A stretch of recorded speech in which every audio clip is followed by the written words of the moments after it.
Hello guys, welcome back to the study may. நான் தான் host பேசுகிறேன். இந்த வீடியோவில் ஜுஜுட்சு கைசன் மகாபேட்டனோட பார்ட் 10 தான் பார்க்க போகிறோம். இதுக்கு முன்னாடி போட்டு வீடியோ பார்க்கலாம். மேலே ஐக்கான் லிங்க் டிஸ்கிரிப்ஷன் லிங்க் தந்திருக்கேன், முடிஞ்சால் செக் பண்ணி பாருங்கள். எப்பயும் போல வீடியோக்கு முன்னாடி தட்டி விட்டுருங்க. வீடியோ செம்ம இன்ட்ரெஸ்டிங்காக இருக்கும், ஸ்கிப் பண்ணாமல் பாருங்கள். ஆல் ரைட் கைஸ், வாழ்வா நம்ம சம் வீடியோக்குள்ளே போயிடலாமா?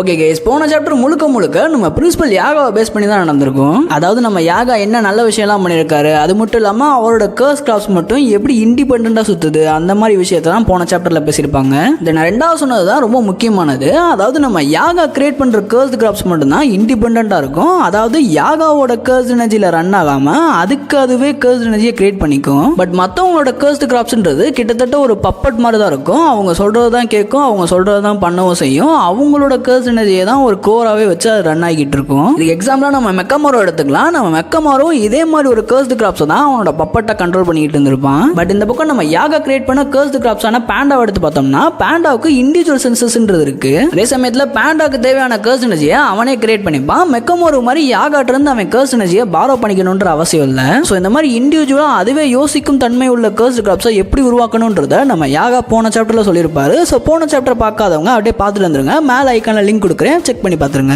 அப்படி இந்த சாப்டரோட ஸ்டார்டிங்ல நம்ம மாக்கியை காட்டுறாங்க. மாக்கி ஜெனின் கிளானோட பேஸுக்கு வந்திருக்கா. இந்த பேஸ்க்கு எதுக்கு வந்திருக்கான்னு நம்ம எல்லாத்துக்குமே தெரிஞ்சிருக்கோம். அப்படி தெரியலனாலும் ஒருக்கா சொல்லிடுறேன். போன சாப்டருக்கு முந்தின சாப்டர்ல நம்ம மாக்கி கல்லிங் கேமுக்கு தேவையான எல்லா கர்ஸ் டூல்ஸையும் ஜெனின் கிளான்ல போய் கலெக்ட் பண்ணிட்டு வந்துடுன்ற மாதிரி சொல்லியிருப்பா. ஏன்னா ஜெனின் கிளான் தான் கோஜோ சீல் ஆனதுக்கு அப்புறம் எல்லா கர்ஸ் டூல்ஸையும் ஹோல்ட் பண்ணிக்கிட்டு இருக்காங்க. ஸோ இப்படி ஜெனின் கிளான் ஹோல்ட் பண்ணி வச்சிருக்க கர்ஸ் டூல்ஸை கலெக்ட் பண்றதுக்காண்டி தான் நம்ம மாக்கி ஜெனின் கிளானுக்கே வந்திருப்பா. இப்படி வந்த உடனே ஃபர்ஸ்ட் மீட் பண்றது நம்ம நாவயாவை தான். இப்படி நாவயா மாக்கியை பார்த்தோன்னே அவளோட ஃபேஸை வச்சு அவன் ரொம்ப இன்சல்ட் பண்றான் மாக்கிய.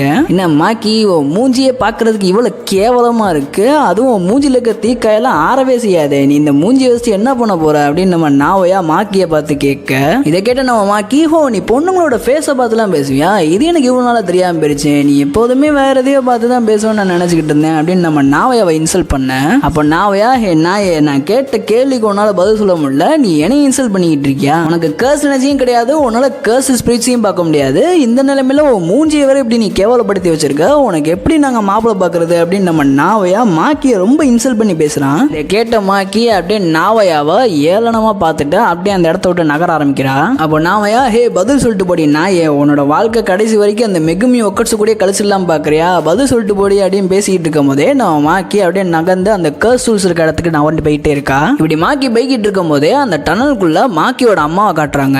அப்ப மாக்கியோட அம்மா மாக்கி கிட்ட, இந்த பாருமா மாக்கி, திரும்ப போயிருமா, நம்மளுக்கு இந்த கர்ஸ் டூல்ஸ் இருக்க வேர் ஹவுஸ்க்குலாம் போறதுக்கு அனுமதி கிடையாது அப்படின்னு நம்ம மாக்கியோட அம்மா சொல்ல, அப்ப மாக்கி, இந்த பாருங்க, நான் ஜெனின் கிளானோட லீடர்ட்ட இருந்து பெர்மிஷன் ஆயிட்டேன், ஸோ உங்களுக்கு இதுக்கு எந்த சம்மந்தம் இல்லை, நான் அந்த கர்ஸ் டூல்ஸ் எடுத்துட்டு போய்கிட்டே இருக்கேன் அப்படின்னு நம்ம மாக்கி நவண்டு போய்கிட்டு இருக்கும் போதே அப்படியே ஃபிளாஷ்பேக்காக காட்டுறாங்க. அப்ப இந்த ஃபிளாஷ்பேக்ல தான் மாக்கி மெகுமி கிட்ட நீ தான் அடுத்த ஜெனின் கிளானோட லீடர்ன்றதை ரிவீல் பண்றான். இதை கேட்ட நம்ம மெகுமி கொஞ்சம் கூட யோசிக்காம, நான் அந்த பதவிக்கெல்லாம் போக மாட்டேன், எனக்கு அதில் சுத்தமா இன்ட்ரெஸ்ட் இல்லை அப்படின்னு நம்ம மாக்கியை பார்த்து சொல்ல, அப்ப மாக்கி, டே நீ இந்த மாதிரியான ஆஃபர்லாம் டிக்ளைன் பண்ணக்கூடாதா, நம்ம இருக்க நிலைமைக்கு நீ இதை அக்செப்ட் பண்ணி தான் ஆகணும், இந்த ஆஃபரை நீ ஏத்துக்கிட்டு தான் ஆகணும், நீ அந்த ஜெனின் கிளானோட லீடர் ஆகணும்ன்றது நாவோபிட்டா ஜெனினோட கடைசி ஆசை.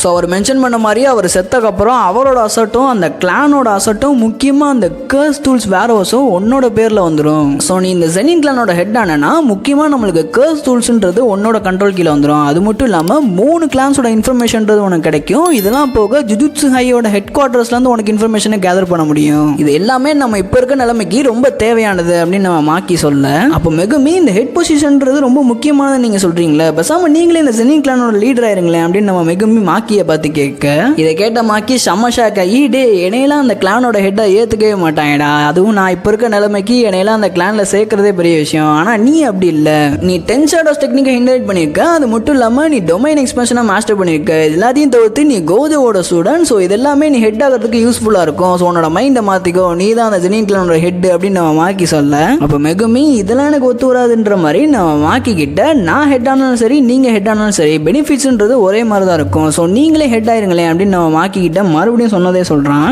அப்போ மாக்கி இல்லடா மெகுமி என்னால் அதை ஏற்றுக்க முடியாது, நான் அந்த இடத்துக்கு போனேன்னா மாயை அந்த இடத்த விட்டு வெளியே அனுப்பிச்சி விட்ருவாங்க, ஸோ நீ தான் அதை ஏற்றுக்கிட்டாகணும் அப்படின்னு நம்ம மாக்கி சொன்னோடனே மெகுமி சரி ஓகே நான் அதை அண்டர்ஸ்டாண்ட் பண்ணிக்கிறேன் அப்படின்னு சொல்லி முடிக்கிறான். அப்படியே அந்த ஃப்ளாஷ்பேக் முடியுது. அப்போ ஃப்ளாஷ்பேக் முடிஞ்ச உடனே ரியாலிட்டியில் மாக்கியோட அம்மா மாக்கி கிட்ட பேசிக்கிட்டு இருந்தாலே அவ செம்ம டென்ஷன் ஆகி திரும்பி போ மாக்கி, ஏன் சின்ன வயசுலேருந்து நான் சொல்கிற பேச்சை ஒன்று கூட நீ கேட்க மாட்டேங்கிற மாக்கி, நீ ஒரு தடவையாச்சும் நான் பெருமைப்படுற மாதிரி பண்ணியிருக்கேன் அப்படின்னு நம்ம மாக்கியோட அம்மா மாக்கியை பார்த்து பேசிக்கிட்டே இருக்கா. ஆனால் மாக்கி அதை கண்டுக்காம அவள் பிசாட்டு போய் அந்த கர்ஸ் டூல்ஸ் இருக்க வேர் ஹவுஸை ஓப்பன் பண்ணுறா. இப்படி மாக்கி அந்த வேர் ஹவுஸை திறந்து பார்த்தா அப்படியே எம்டியாக இருக்கு. உள்ளக்க நம்ம மாக்கியோட அப்பா மட்டும் உட்காந்துருக்கான். அவன் பின்னாடி அப்படியே ரத்தம் வலிஞ்சு ஓடிக்கிட்டு இருக்கு. இதை பார்த்த மாக்கி செம ஷாக் ஆகி நீனே அங்கே பண்ணிக்கிட்டு இருக்க அப்படின்னு கேட்க, அப்போ மாக்கியோட அப்பா நீ என்ன பண்ண போறேன்னு எனக்கு நல்லாவே தெரியுமா, அதனால தான் நான் இங்கே இருக்க கர்ஸ் டூல்ஸ் எல்லாத்தையுமே வேற ஒரு இடத்துக்கு மூவ் பண்ணிட்டேன் அப்படின்னு நம்ம மாக்கியோட அப்பா சொல்லிட்டு அப்படியே எந்திக்கிறான். இப்படி அவன் எந்திரிச்சோடனே அவன் பின்னாடி யாரோ படுத்து கிடக்குறாங்க. பார்த்தா அது வேற யாரும் இல்லை, நம்ம மாயை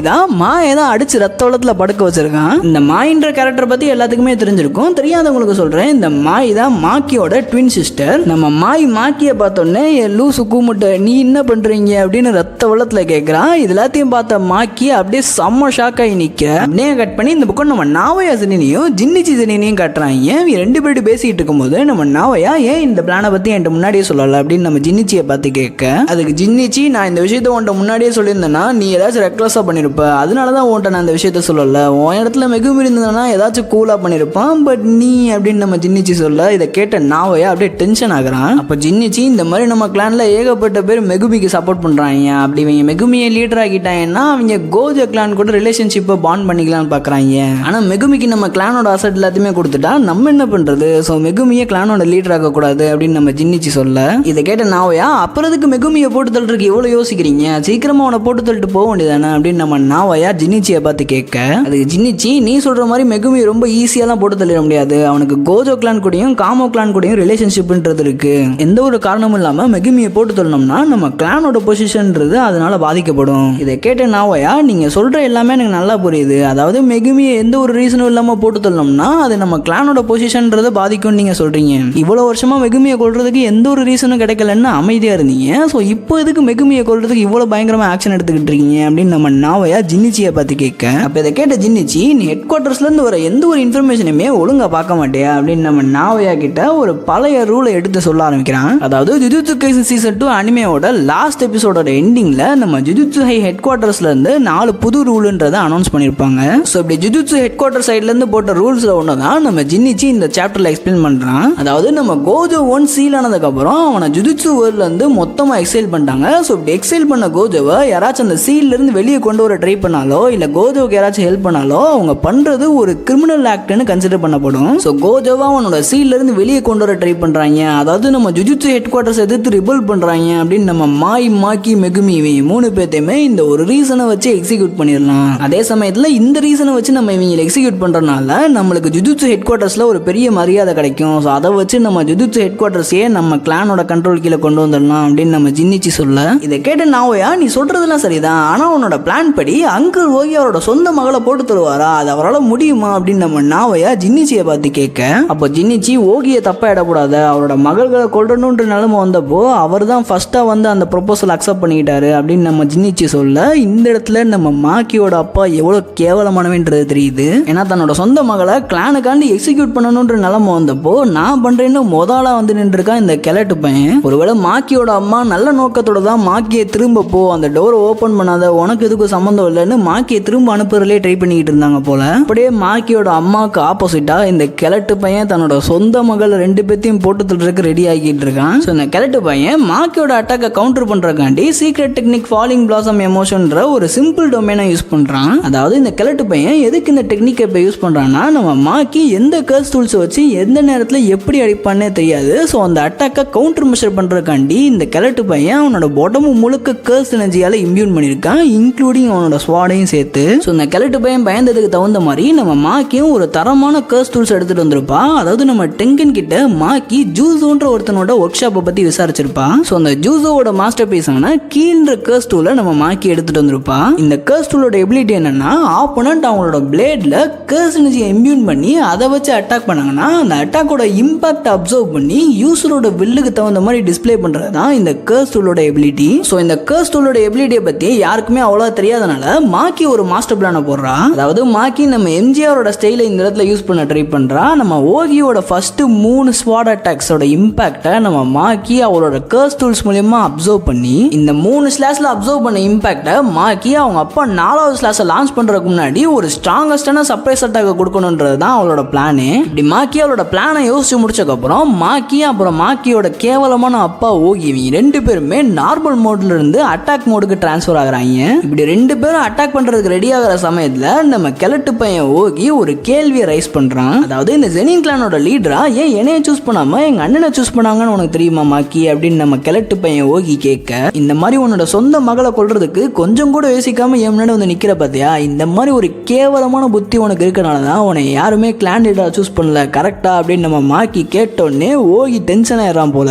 அவனோட ஸ்வாடை எடுத்து மாக்கிய 1 ஷாட்ல கட் பண்ற மாதிரி போறான். பட் நம்ம மாக்கி அந்த அட்டாக்கை கவுண்டர் பண்ணிடுறா அவளோட கர்ஸ் டூலை யூஸ் பண்ணி. இந்த ஃபர்ஸ்ட் ஸ்லாஷ்லயே மாக்கிக்கு ஒரு ஓப்பனிங் கிடைச்சோடனே டக்குன்னு மாக்கி அவளோட ஃபுல் ஸ்ட்ரென்த்தை யூஸ் பண்ணி ஓகியோட ஸ்வாடை 2ஆ வெட்டிடுறான். ஸோ ஓகியோட ஸ்வாட் என்னதான் 2 துண்டா போயிருந்தாலும் அதை பார்த்த ஓகி லைட்டா தான் ஷாக் ஆகுறான். இந்த சமயத்துல நம்ம மாக்கி இதே ஃப்ளோல ஓகி மேல இன்னொரு ஸ்ட்ராங்கஸ்டான ஸ்னீக் அட்டாக்கை போட்டுருவோன்னு அவன் மறுபடியும் ஓகி மேல அட்டாக்கை லான்ச் பண்ண இதை சுதாரிச்சுக்கிட்ட ஓகி ஸ்லைட்டா ஒரு மூமெண்ட்டை போட்டு மாக்கியோட வயித்தை கட் பண்ணிடுறான். பட் ஓகியோட ஸ்வாடை தான் ஏற்கனவே மாக்கி 2 துண்டா உடச்சிட்டால, ஆனா இந்த இடத்துல இருக்க ஸ்வாடை பார்த்தா ஃபுல் ஸ்வாட் மாதிரி இருக்கு, இது எப்படி சாத்தியம் அப்படின்னு நம்மளாம் எப்படி ஷாக்கா இருக்கோமோ அதே மாதிரி நம்ம மாக்கியும் ஷாக்கா இருக்கா. மாக்கி இது எப்படா சாத்தியம், நான் தான் பிளேடை உடச்சிட்டேனே அப்படின்னு அவ பார்த்துக்கிட்டு இருக்கும் போதே நம்ம ஓகி அவனோட பிளேடை தூக்கி காமிக்கிறான். பார்த்தா அந்த பிளேடு பாதி உடஞ்சிருக்கு. பட் அந்த பிளேடோட மீதி பாதின்றது கர்ஸ்ட் எனர்ஜி மூலியமாவே ஒரு பிளேடு ஷேப் எடுத்திருக்கு. ஸோ ஓகி ஃபைட் ஸ்டார்ட் ஆகிறதுக்கு முன்னாடியே மாக்கிட்ட ஒரு கேள்வி கேட்டிருப்பான் இல்லையா, அந்த கேள்விக்கு இந்த இடத்துல பதில் சொல்றான். இந்த கிளானோட ஹெட் ஆக முடியாம போனதுக்கு ஒரே காரணம் நீங்க 2 பேரும் தான், நீங்க 2 பேரும் நத்திங் பட் ஃபெயிலியர்ஸ் அப்படின்னு நம்ம ஓகி சொல்றப்போ இந்த பக்கம் நம்ம மாக்கி அவ வயிற்றுல ஒரு டீப் ஸ்லாஷோட அன்கான்சியஸ் ஆகிறான். அப்படியே இந்த சாப்டர் முடிச்சிருக்காங்க. ஸோ ஓகே கைஸ், இந்த சாப்டர் நல்லா இன்ட்ரெஸ்டிங்கா போயிருக்கும்னு நினைக்கிறேன். ஏன்னா நம்ம மாக்கி அவ அப்பா கேடு கெட்ட பையன் கிழட்டு பையன் ஓகி கூட சண்டை போட்டிருப்பான். இந்த ஃபைட்ல என்னதான் மாக்கி தோத்து போய் ஓகி ஜெயிச்சிருந்தாலும் ஓகியோட ட்ரூ இன்டென்ஷன் என்னன்னு தெரியல. ஒருவேளை இவனோட கேரக்டரிஸ்டிக்ஸே இப்படிதானா, இல்லை ஏதாச்சும் ஒரு காரணத்துக்காண்டி மாக்கி இப்படி கொள்றதுக்கு ட்ரை பண்றான்ன்றது ஒரு புதிராவே போய்கிட்டு இருக்கு. ஸோ நீங்க என்ன நினைக்கிறீங்க, ஓகி ஏதோ ஒரு காரணத்துக்காண்டி தான் மாக்கி இப்படி கொலை பண்றதுக்கு ட்ரை பண்றானா, இல்லை ஓகியோட கேரக்டரிஸ்டிக்ஸே இதானா அப்படின்றத கமெண்ட்ஸ்ல சொல்லுங்க. ஸோ நெக்ஸ்ட் வீக்ல இருந்து நம்ம சேனல்ல ஜுஜுட்சு கைசன் மாங்கா சாப்டர்ஸ்ன்றது ஒரு வாரத்துக்கு 2 சாப்டர்ஸ் பிரேக் டவுன் பண்ணி அப்லோட் பண்ணலான்னு இருக்கேன். ஸோ உங்களோட சப்போர்ட் எந்த அளவுக்கு இருக்கோ அவ்வளோ சீக்கிரமா நம்ம சேனல்ல JJK மாங்கா பிரேக் டவுன்ன்றது வந்துகிட்டே இருக்கும். பார்க்குற எல்லாருமே டக்குன்னு அந்த லைக் பட்டனை தட்டி விட்டீங்கன்னா போதும், யூடியூப்காரே இது ஒரு நல்ல வீடியோன்னு எல்லாத்துக்குமே புஷ் பண்ணுவான். அப்போதான் நம்ம சேனலில் வியூஸும் கூடும் லைக்ஸும் கூடும், நானும் வீடியோ மேக் பண்ணுறதுக்கு கொஞ்சம் இன்ட்ரெஸ்டிங்காக இருக்கும். ஸோ ஓகே கைஸ், வீடியோ பிடிச்சிருந்தா வீடியோக்கு லைக் பண்ணிடுங்க. இந்த வீடியோ பிடிச்சிருந்தா டிஎஸ் எனிமே சேனலில் போடுற எல்லா வீடியோ பிடிக்கும். ஸோ மறக்காம செக் பண்ணி பாருங்க. ஓகே கைஸ், இதே மாதிரி ஒரு அமேசிங்கான வீடியோவில் பார்க்கலாம். Until then, bye from DXD Anime.